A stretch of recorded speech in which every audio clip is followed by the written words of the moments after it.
Positive psychology in practice and influence. I was thinking a new note on positive psychology in practice, which is a theme I try to entertain. I mentioned in earlier notes, this is number 32 or so, that I have read positive psychology about a few years ago. I've started reading, and after a few books, it struck me that this is so wonderful. This is such a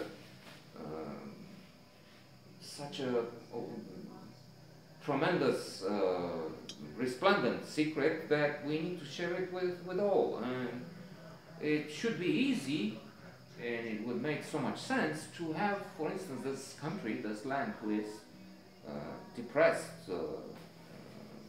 quite often. So have all these people know the rules, know about gratitude, about being optimistic. Those who are positive and optimistic have it all, so to say.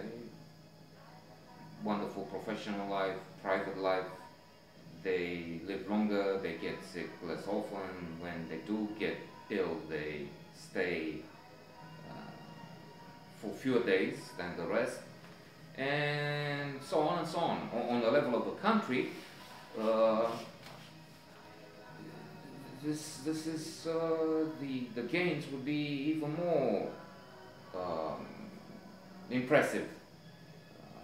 You would gain productivity, GDP, the money, which is not enough, never enough in America. In developed countries is not enough. Never mind here. It will be in for the health system. It will be better, since if you make them positive, they are healthier, and on and on, on and on. And it will be a virtuous circle, because the more you have, they spread positivity around. And then there would be, do not compare yourself to others, or if you do, think of Syria, Somalia, places, South Sudan, where they have famine now. Engage in social activity, do acts, random acts of kindness. It comes back to you. Forgive, have a strategy for coping with adversity and trauma. Engage, be in flow. Mihaly Csikszentmihalyi has a book of that. Please study it. Or we do have inserts on television programs, on ads, outdoors, indoors, and you spread the word. Have goals, savor the moment, carpe diem, take care of your body and soul. And I just named all the rules that you can find in The How of Happiness by the genius Sonia Lubomirski. But then how do you do that? I started with a Facebook group where on the last posting a couple of days ago, I said some very positive and laudatory things about a person who wanted to join, only to have even her miss the post completely. That is, she didn't even give a like. I see as an administrator who is looking at the post, she did, but she had no reaction. Forget about thank you or engaging with the subject and yes, and let's be positive, and not even a like.